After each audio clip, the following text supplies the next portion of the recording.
لله والصلاة والسلام على سيدنا رسول الله وعلى آله وصحبه ومن والاه أما بعد கண்ணியத்திற்குரிய அல்லாஹ்வின் நல்லடியார்களே, இன்றைய தொழுகையிலே சூரத்துன் நஹல் தேனீக்களை குறித்த ஒரு அத்தியாயம் நேற்றும் ஓதப்பட்டது, இன்று நிறைவு செய்யப்பட்டது. சூரா பனி இஸ்ராயில், சூரத்துல் கஹஃப் ஆகிய சூறாக்கள் ஓதப்பட்டது. நபி ஸல்லல்லாஹு அலைஹி வஸல்லம் அவர்கள் இரவில் சூரா பனி இஸ்ராயில், சூரத்து ஜுமர் இந்த ரெண்டு சூறாக்களையும் ஓதாமல் படுக்க மாட்டார்கள் என்று அன்னை ஆயிஷா ரலியல்லாஹு அன்ஹா சொல்கிறான். பனு இஸ்ராயில் சுமார் 111 வசனங்களை கொண்ட சூறா. இவ்வளோ பெரிய சூறாவை ஓதிட்டு படுப்பாங்க, துணைக்கு இன்னொரு சூறாவையும் ஓதுவாங்கன்னு பார்க்குறோம். இப்போ நாம் இரவில் படுக்கைக்கு செல்கிற போது குறைந்தபட்ச திக்ருகளை கூட நம்மில் எத்தனை பேர் சொல்கிறோன்னு தெரியாது. நபி ஸல்லல்லாஹு அலைஹி வஸல்லம் அவங்க இது மட்டுமல்ல, இது மாதிரி 7 சூறா ஓதுவாங்க. சுப்ஹானல்லதி சப்பஹ யுஸப்பிஹுன்னு ஆரம்பிக்கிற 7 சூறாக்களை ஓதிட்டு தான் படுப்பாங்க. இப்போ இரவில் அந்த அளவுக்கு இந்த சூறாவுக்கு முக்கியத்துவம் கொடுத்துருக்கிறாங்க. இந்த ஓதப்பட்ட இந்த சூறாக்கள் எல்லாவற்றிலுமான ஒரு சாராம்சம் என்று பார்த்தால் சூரத்துன் நஹல், அதில் அல்லாஹ் தன்னுடைய வல்லமையை பற்றி நிறைய சொல்லியிருக்கிறான். பனு இஸ்ராயிலை பற்றி நாம் முன்பே சொல்லியிருக்கிறோம். இந்த சூறாவுடைய ஆரம்ப வசனங்கள், கடைசி வசனங்கள், அதனுடைய விளக்கங்கள், அதை படித்தாலே இன்றைக்கு பலஸ்தீனில் என்ன நடக்குது, கடந்த காலத்தில் என்ன நடந்துச்சு, இதையெல்லாம் நம்ம தெரிஞ்சுக்கலாம். இதெல்லாமே அல்லாஹ் சொல்கிறான். யூதர்கள் பைத்துல் முகத்தஸில் என்னென்ன செய்வாங்க, செஞ்சால் என்னென்ன நடக்கும், எதிர்காலத்தில் என்ன நடக்க போகுது, இது எல்லாத்தையும் எல்லாம் சொல்லிட்டான். யூதர்கள் செய்த அட்டூழியத்தினால உலகம் பூரா அவங்க சிதறடிக்கப்பட்டாங்க. கியாமத்துக்கு முன்னால் எல்லாரையும் அங்கே கொண்டு வருவேன்னு அல்லாவே சொல்கிறான். ஃபைதா ஜாஅ வஅதுல் ஆஹிரத்தி ஜினா பிக்கும் லஃபீஃபா, எல்லாத்தையும் நான் கொண்டு வருவேன்னு அல்லாஹ் சொல்கிறான். அதான் இன்றைக்கி நடக்குது. இப்பயும் உலகத்தில் உள்ள எல்லா யூதர்களும் அங்கே இல்லை, பாதி தான் அங்கே இருக்கிறான். மீதி பாதி பேர் உலகம் பூரா இருக்கிறாங்க. யூதர்களே ஒரு சாரார் இன்னைக்கு சொல்லிட்டு இருக்கிறாங்க, ஜெருசலம் நமக்கு சொந்தமானது இல்லை, அது நம்ம கைவிட்டு போய் பல்லாயிரம் வருஷம் ஆச்சு, அது நமக்கு சொந்தமானது கிடையாது என்று அவங்களே சொல்கிறாங்க. இதில் அவங்களுடைய அந்த வரலாறுகள் இருக்கிறது. இந்த பனு இஸ்ராயில் சூறாவில் ஒரு 24 உபதேசம் அல்லாஹ் செய்யலாம். 24 உபதேசம். குரானில் உள்ள உபதேசங்களை யாருனாலும் படிக்கலாம். சட்ட வசனங்களை எல்லாரும் படிக்க முடியாது, படிக்கவும் கூடாது. உபதேசத்தை படிக்கலாம். ஒரு 24 உபதேசங்கள் வகலா ரப்புக அப்படின்னு ஆரம்பித்து கடைசி வரைக்கும் வருது. ஆரம்பமும் அல்லாஹ்வுக்கு என வைக்காதீங்க, அவனை தவிர யாரையும் வணங்காதீங்க, முடிவும் அதுதான். நடுவில் பெற்றோர்களுக்கு உபகாரம் செய்கிறது. இந்த 24 உபதேசத்தில் 6 உபதேசங்கள் பெற்றோர்கள் சம்மந்தப்பட்டது தான். அவங்களுக்கு உபகாரம் பண்ணணும், வயோதிகத்தில் அவங்கள பார்த்து சீன்னு சொல்லக்கூடாது, அவங்கள அதட்டக்கூடாது, அவங்கள்ட்ட கனிவாக பேசணும், அவங்கள்ட்ட பணிவாக நடக்கணும், அவங்களுக்கு அணி துவா செய்யணும். ரப்பி ரஹமுஹுமா கமா ரப்பயானி சகீரா. 6 விஷயங்கள் பெற்றோரோடு சம்மந்தப்பட்டதான் இந்த 24 உபதேசத்தில். அதன் பிறகு வறியவர்களுக்கு கொடுக்கணும், வழிப்போக்கர்களுக்கு கொடுக்கணும், உறவினர்களுக்கு கொடுக்கணும், வீண் விரயம் செய்யக்கூடாது, தாராளமாக செலவு பண்ணணும், அதே நேரத்தில் ரொம்ப ஊதாரித்தனமாகவும் செலவு பண்ணக்கூடாது, கஞ்சத்தனமும் செய்யக்கூடாது. இப்படி அல்லாஹ் பல அறிவுரைகளை இந்த 24 உபதேசத்தில் அல்லாஹ் நமக்கு சொல்லி காட்டுறான். அது பற்றியும் இந்த சூறாவில் வருது. பனு இஸ்ராயிலில் ஃபஜ்ருடைய தொழுகையை பற்றி அல்லாஹ் சொல்கிறான். ஃபஜ்ரு தொழுகையில் குரான் ஓதப்படுகிற போது மலக்குகள் அதை கேட்க ஆஜராகிறாங்கன்னு சொல்கிறான். பெருமானாருக்கு அல்லாஹ் விசேஷமாக உத்தரவிடுறான், இரவில் எழுந்து தஹஜ்ஜத் தொழுங்கள் என்று. தஹஜ்ஜத் தொழுகை ஆரம்பத்தில் உம்மத்து மொத்தத்துக்குமே ஃபர்தாக இருந்துச்சு. ஐவேளை தொழுகை கடமையாகிறதுக்கு முன்னால் உம்மத்தில் எல்லாருக்கும் கடமையாக இருந்துச்சு. ஐவேளை தொழுகை கடமையான பிறகு தஹஜ்ஜுது கடமை இல்லை, சுன்னத்தாக இருக்குது. ஆனால் அறிஞர்களில் ஒரு சாராரிடத்தில் நபி ஸல்லல்லாஹு அலைஹி வஸல்லம் அவங்களுக்கு 5 நேர தொழுகை கடமையாக இருப்பது போல தஹஜ்ஜுதும் கடமை. யாருக்கு? நபி ஸல்லல்லாஹு அலைஹி வஸல்லம் அவங்களுக்கு. நமக்கு 5 நேரம்னா அவங்களுக்கு 6 வேளை தஹஜ்ஜுதும் அவர்களுக்கு கடமை என்று அல்லாஹ் என்னங்க இந்த வசனத்தில் ஒமினல் லைலி ஃபதஹஜ்ஜத் பிஹி இரவுல தஹஜ்ஜத் தொழுங்கன்னு சொல்கிறான். பிறகு அவர்களுக்கு ஒரு வாக்குறுதியும் கொடுக்குறான், அஸா அன் யபஅஸக ரப்புக மகாமம் மஹ்மூதா, உங்களுக்கு அல்லாஹ் மகாம மஹமூதை தருவான் என்று வாக்குறுதி கொடுக்குறான். ஹம்து அல்லாஹ்வுக்கு ரொம்ப பிடித்தமானது. ஹம்து அல்லாஹ்வை துதிப்பது புகழ்வது அல்லாஹ்வுக்கு பிடிக்கும். அதனால தான் தன்னுடைய வேதத்தை அல்ஹம்துலில்லாஹி ரப்பில் ஆலமீன் என்று தான் அவன் ஆரம்பிக்கிறான். இந்த உம்மத்து முந்தைய வேதங்களில் இந்த உம்மத்துக்கு சொல்லப்பட்ட பெயர் என்ன? ஹாமிதூன், அல்லாஹ்வை புகழக்கூடியவர்கள். பெருமானார் ஸல்லல்லாஹு அலைஹி வஸல்லம் பிறந்தபோது அவங்களுடைய பாட்டனார் அப்துல் முத்தலிபுடைய உள்ளத்தில் அவர்களுக்கு முஹம்மத் என்று பேர் வைக்குமாறு அல்லாஹ் போட்டான். அதனால முஹம்மத், அதுவும் எதிலிருந்து வந்தது? ஹம்து தான். நாளை மறுமையில் பெருமானாருக்கு வழங்கப்படுகிற ஸ்தானம், பதவி எந்த நபிக்கும் தரப்படாத ஒரு உயர்வு. அந்த பதவிக்கு பேரும் மகாமம் மஹமூதா, அதுவும் ஹம்திலிருந்து வந்தது தான். நாளை மஹ்ஷர் மைதானத்தில் நபி ஸல்லல்லாஹு அலைஹி வஸல்லம் அவங்களுக்கு தரப்படுகிற ஒரு கொடி, அந்த கொடிக்கு கீழே எல்லா நபிமார்களும் வந்துடுவாங்க. ஆதம் அலைஹிஸ்ஸலாமிலிருந்து ஈசா அலைஹிஸ்ஸலாம் வரைக்கும். அந்த கொடிக்கு பேரும் லிவாவுல் ஹம்த் என்று தான் சொல்லப்படும். சொர்க்கத்தில் சொர்க்கவாசிகள் பேச்சு முடிக்கும் போது அல்ஹம்துலில்லாஹி ரப்பில் ஆலமீன். இப்படி இந்த ஹம்துக்கும் இந்த உம்மத்துக்கும் ஒரு பெரிய சம்பந்தம் இருப்பதை நாம் இதில் சொல்லி இந்த சூறால அல்லாஹ் சொல்றான். யூதர்கள் பெருமானாரிடம் அடிக்கடி எதை பற்றியாவது கேட்டுக்கிட்டே இருப்பான், எதையாவது என்னங்க கேட்பான். ஈமான் கொள்ளவும் மாட்டாங்க, ஆனால் சோதிப்பதற்கும் கூட. பெருமானாருக்கு ரொம்ப தொந்தரவும் கொடுப்பாங்க. ஒரு 2 யூதர்கள் நபி ஸல்லல்லாஹு அலைஹி வஸல்லம் மஜ்லிஸில் வர்றாங்க. அப்போ இவர்கிட்ட எதையாவது கேட்போமா, அவர் நபியாக இருந்தால் சொல்கிறாரா பார்ப்போம் அப்படின்னு 2 பேர் பேசிக்கிறான். இப்போ இன்னொருத்தர் சொல்கிறார், எப்போ நபின்னு சொல்லிடாத, அவருக்கு 4 கண்ணு முளைச்சிரும். நபின்னு சொல்கிறது நம்ம பேசிக்கிறது அவர் காதில் விழுந்துட்டா 4 கண்ணு முளைச்சிரும். இப்படி யூதர்கள் எதையாவது கேட்பாங்க. அதில் ஒன்று தான் ரூஹை பற்றி கேட்டாங்க அப்படின்னு சொல்லி. ரூஹு குறித்து நாம் ஏற்கனவே சொல்லியிருக்கிறோம். இந்த உடலுக்கும் ரூஹுக்குமான நிலைகள் எத்தனை என்பதை பல முறை சொல்லியிருக்கிறோம். ஒரு சாராம்சத்தை சொல்கிறோம். இப்படி பனு இஸ்ராயலில் பல விஷயங்கள் அல்லாஹ் குறிப்பிடுறான். அடுத்து ஓதப்பட்டது சூரத்துல் கஹஃப். கஹஃபுடைய வரலாறு நமக்கு தெரியும். அதில் அல்லாஹ் பல சம்பவங்களை சொல்கிறான். குகை தோழர்களை பற்றி சொல்கிறான். 2 நண்பர்கள் இருந்தாங்க. அதில் ஒருத்தருக்கு அல்லாஹ் தோட்டங்கள் நிறைய கொடுத்துருந்தான், இன்னொருத்தர் ஏழையாக இருந்தார். அவங்களுடைய வரலாறை சொல்கிறான். மூசா அலைஹிஸ்ஸலாம், ஹதிர் அலைஹிஸ்ஸலாமுடைய வரலாறை சொல்கிறான். துல்கர்னைன், யஜூஜ் மஜூஜுடைய வரலாறு, இதெல்லாம் இந்த சூறாவில் இருக்குது. இந்த கஹஃப் சூறாவை வெள்ளிக்கிழமை ஓதுமாறு சொன்னாங்க. முழுசா ஓதினாலும் நன்மை இருக்குது, 10 ஆயத்து ஓதினாலும் நன்மை இருக்குது, ஆரம்ப 3 ஆயத்து ஓதினாலும் நன்மை இருக்குது. ஆக கடைசி நிலை முதல் 3 ஆயத்துகளாவது ஓதக்கூடிய பழக்கம் இருக்கணும். இந்த கஹஃபில் வரக்கூடிய ஹதிர் அலைஹிஸ்ஸலாமுடைய அந்த சம்பவத்தை தான் நான் கொஞ்சம் சொல்ல விரும்புகிறேன். அல்லாஹ் தஆலா இந்த உலகத்தில் பலவிதமான படைப்புகளை அல்லாஹ் வச்சிருக்கிறான். இப்படித்தான் யாரையும் படைக்கணுங்கிறது இல்லை, இல்லையா? தாயும் தந்தையும் இல்லாமல் ஆதம் அலைஹிஸ்ஸலாமை படைச்சான். தந்தை இல்லாமல் ஒரு பெண்ணின் மூலமாக ஈசா அலைஹிஸ்ஸலாமை படைச்சான். அவனுடைய படைப்புகள் இப்படித்தான் என்று இல்லை, எல்லாவற்றின் மீதும் அவனுக்கு ஆற்றல் இருக்கிறது. அவனுடைய ஒரு அற்புத படைப்புகளில் ஒருவராக தான் ஹதிர் அலைஹிஸ்ஸலாம் அறியப்படுறாங்க. ஹதிர் என்பது அவருடைய இயற்கையான பெயர் அல்ல, அது அவருடைய பட்டப்பெயர். அவருடைய பெயர் என்பது பல்யா. ஹதிர் அப்படின்னு சொன்னால் அவர் எந்த இடத்துல உட்கார்ந்தாலும் நின்றாலும் அந்த இடம் பசுமை ஆயிடும். அவர் உட்காருகிற இடம் பசுமை ஆயிடும். அதனால் பசுமையாக்குபவர் என்ற பெயர் அவருக்கு. ஹதிர்னா அதான் அர்த்தம். இது சஹீஹ் புகாரில் என்னங்க வருது. இந்த ஹதிர் அலைஹிஸ்ஸலாம் இருக்கிறாங்களே, அவங்க மனித இனத்தில் உள்ளவரா மலக்குடைய இனத்தை சார்ந்தவரா? உலமாக்களில் சில பேர் சொல்கிறாங்க அவர் வானவருடைய இனத்தில் உள்ளவர், ஆனால் மனித தோற்றத்தில் மக்களுக்கு தேவையான நேரத்தில் உதவிகள் செய்வார் அப்படின்னு ஒரு கருத்து இருக்குது. சில பேர் அப்படி சொல்கிறாங்க.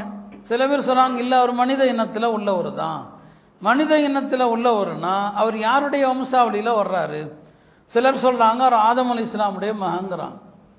ஆதம் அலைஹிஸ்ஸலாமுடைய மகன் ஹதிர் என்று சொல்கிறாங்க. அப்படின்னா அவர் ஆதம் அலைஹிஸ்ஸலாமுடைய காலத்திலிருந்து இருக்கிறார், மூசா அலைஹிஸ்ஸலாமுடைய காலம் வரைக்கும். இப்பயும் இருக்கிறாரா அப்படின்னா உலமாக்கல்ல ஒரு பெரிய கூட்டம் இப்பயும் இருக்கிறாங்க அப்படின்னு சொல்கிறாங்க. அப்போ நிரந்தரமாக இந்த உலகத்தில் இருக்க முடியுமா? அப்படி அது குர்ஆன் ஆயத்துகளுக்கு எதிரானதா இல்லையானா இல்லை. அதுக்கும் பல விளக்கங்கள் எல்லாம் உலமாக்கள் சொல்கிறாங்க. அவரை பெருமானார் தான் சந்திச்சிருக்கிறாங்க, சஹாபாக்கள் சந்திச்சிருக்கிறாங்க என்றெல்லாம் பல்வேறு நிகழ்வுகளை உலமாக்கள் தங்களுடைய நூல்களில் சொல்கிறாங்க. இப்போ அவர் ஆதம் அலைஹிஸ்ஸலாமுடைய பிள்ளைங்கிற ஒரு கருத்தும் இருக்குது. சிலர் சொல்கிறாங்க அவர் நூஹ் அலைஹிஸ்ஸலாமுடைய சந்ததிகளில் வர்றவர் என்று சொல்கிறாங்க.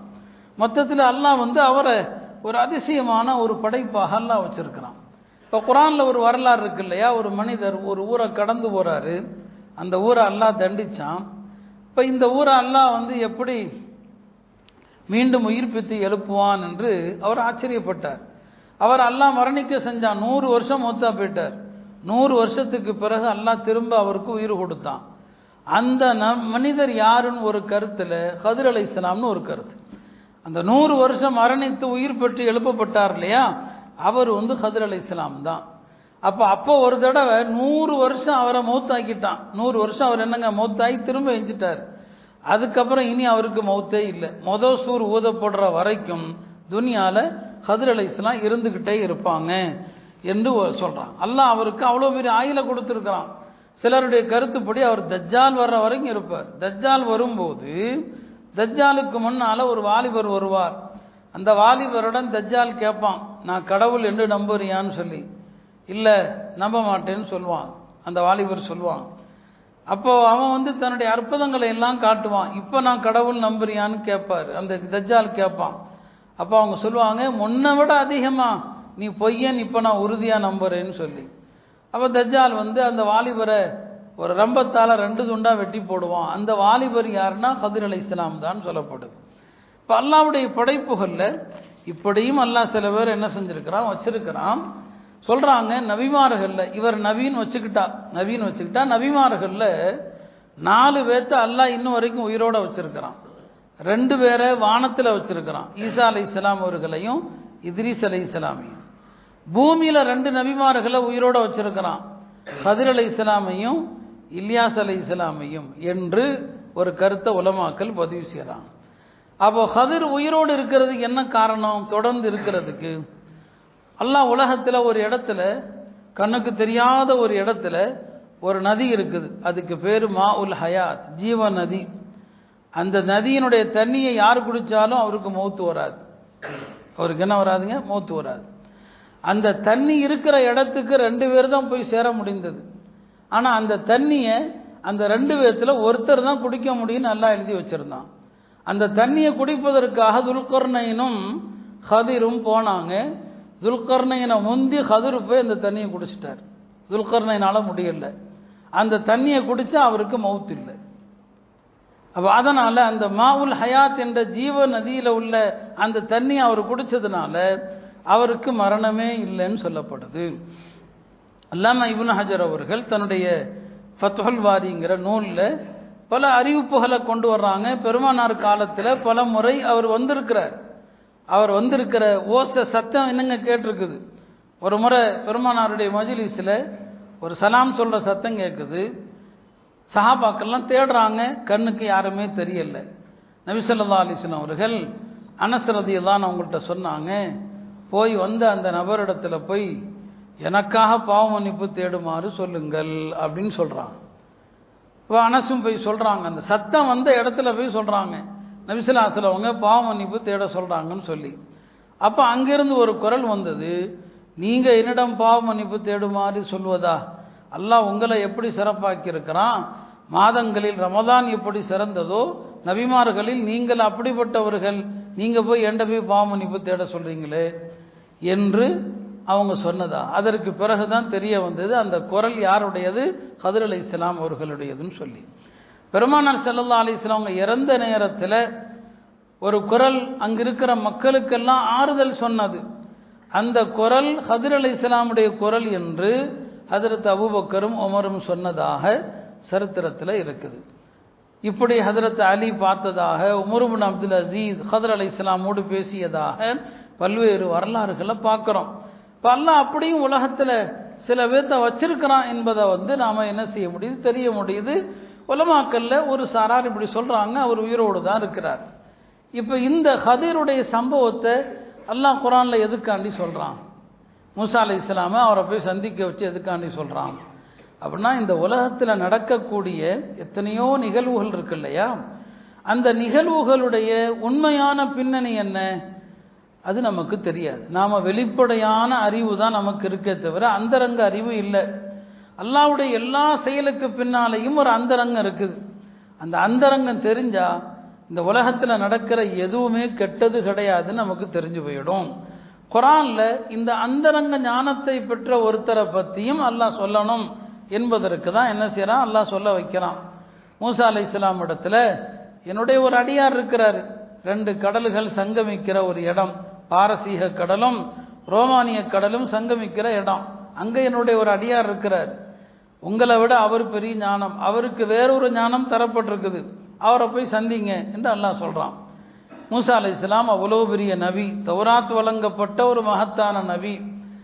கல்விக்காக என்ன செய்கிறாங்க, தன்னுடைய மாணவர் தன்னுடைய சீடர் யூஷுவை அழைத்து கொண்டு அல்லாஹ் சொன்ன மாதிரி 2 கடல்கள் சங்கமிக்கிற இடத்திற்கு போகிறாங்க.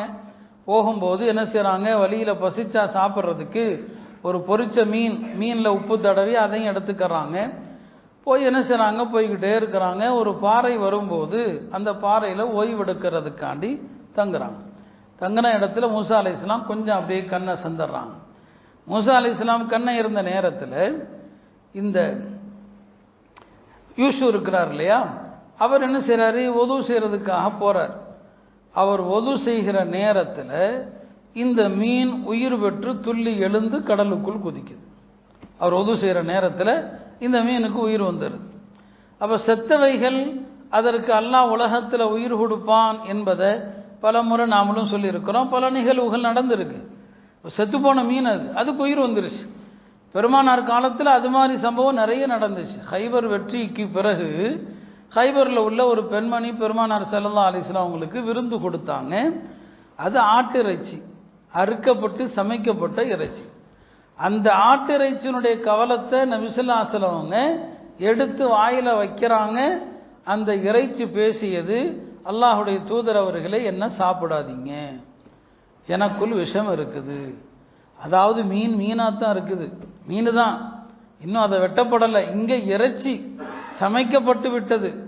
அந்த இறைச்சி பெருமானாரிடம் சொன்னது, அல்லாஹ்வுடைய தூதர் அவர்களே சாப்பிடாதீங்க, எனக்குள் விஷம் இருக்குது. அப்போ இது நபிமார்கள் நல்லோர்கள், நபிமார்களுக்கு நடந்தால் அதை முஅஜிஸான்னு சொல்லுவாங்க.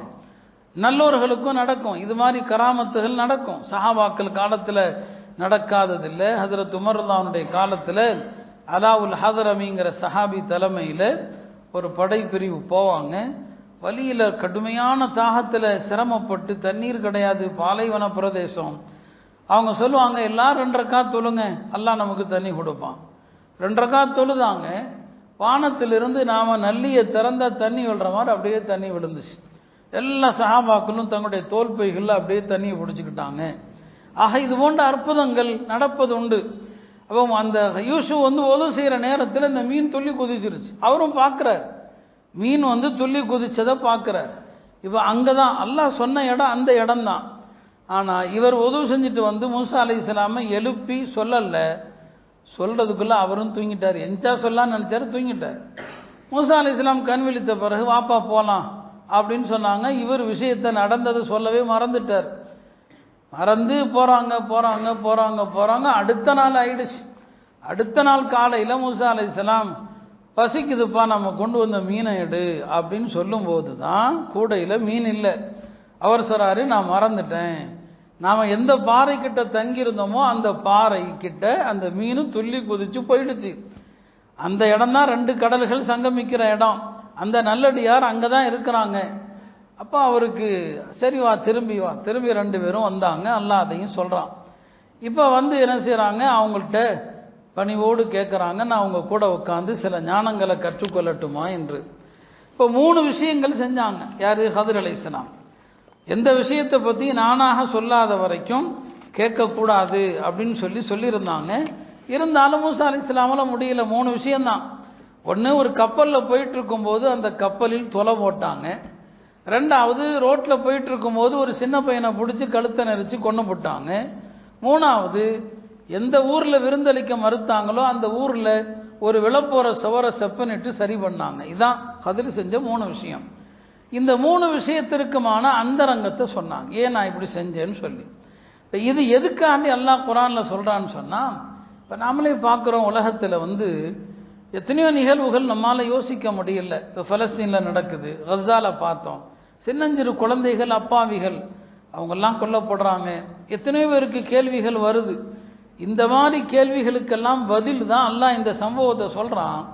இதுக்கு பின்னால் இருக்கிற நுணுக்கங்கள் உங்களுக்கு விளங்காது. அது அல்லாஹ் சிலருக்கு அந்த ஞானத்தை கொடுத்துருக்கிறான். இப்படியெல்லாம் ஏன் நடக்குது, உலகத்தில் நடக்குது. திடீர்னு நல்லா இருந்தார், மொத்தா போயிட்டார். நல்லா இருந்தவர் திடீரென்று பாதிக்கப்பட்டு பொருளாதாரத்தை மொத்தமாக திடீரென்று இழந்துட்டார். ஒருத்தர் திடீரென்று பணக்காரர் ஆகிறார். இப்படியெல்லாம் உலகத்தில் நடக்குது. இந்த நிகழ்வுகளுக்கு பின்னால் அல்லாஹ் எல்லா சம்பவத்திலையும் ஒரு நுணுக்கத்தை வச்சிருக்கிறான். அப்படிங்கிறது தான் மூசா அலைஹிஸ்ஸலாம், ஹதிர் அலைஹிஸ்ஸலாம் மூலமாக அல்லாஹ் நமக்கு புரிய வைக்கிறான். உலகத்தில் நடக்கிற எல்லா விஷயங்களுக்கும் ஒரு நுணுக்கம் இருக்கும். நாம் அதை புரிந்தாலும் புரியாவிட்டாலும் அல்லாஹ்வுடைய விதியை நாம் ஏற்றுத்தான் ஆக வேண்டும் என்பதற்கு தான் அல்லாஹ் இந்த சம்பவங்களை சொல்கிறான். அப்போ குர்ஆனில் வெளிப்படையான ஞானங்களை கொண்ட வேதமாக குர்ஆன் இருந்தாலும் அந்தரங்க இல்முகளும் குர்ஆனில் இருக்குது. ஹஜ்ரத் இப்னு அப்பாஸ் சொல்லுவாங்க, குர்ஆனில் இல்லாத ஞானம் இல்லை, அதை புரிந்து கொள்ளக்கூடிய அறிவு நம்மள்கிட்ட கிடையாது. எல்லா ஞானங்களும் குர்ஆனில் இருக்குதுன்னு சொல்லி. அந்த அடிப்படையில் தான் ஒரு கல்விக்காக மூசா அலைஹிஸ்ஸலாம் தேடி போகிறாங்க. இந்த கல்வி பயணத்தில் கலைச்சு போகிறாங்க. அவங்களே சொல்கிறாங்க, லக்கது லக்கீனா மின் சஃபரினா ஹாதா நசபா, நம்ம ரொம்ப போய் கலைச்சு போயிட்டோமான்னு சொல்லி. இன்றைக்கி நாம் உட்கார்ந்த இடத்துல எல்லா விஷயத்தையும் கேட்குறோம். மார்க்கத்தை தெரிந்து கொள்ள எல்லா வழியும் இருக்குது.